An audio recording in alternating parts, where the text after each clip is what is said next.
What is up, guys? Julien here, the French winemaking guy who makes wine videos here on YouTube. Yes, I am a French winemaker, but I did spend quite a few years working as a winemaker in Spain, so I speak Spanish, fluent Spanish, like I was born in Spain. So we are looking at how to pronounce the name of the most famous of all Spanish wine regions.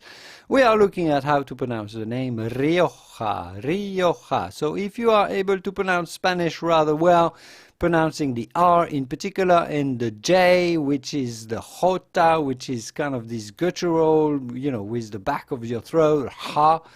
Well, you have to say Rioja, Rioja, Rioja. If you're not able to pronounce all those letters that sound a little bit strange, well, you can just say Rioja, Rioja. Rioja, Rioja wine, el vino de Rioja, the vino from Rioja, the most famous of all Spanish wines, Rioja wine.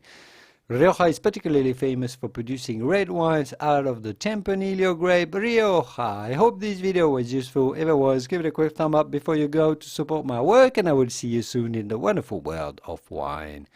Hasta luego, adios, au revoir, bye bye.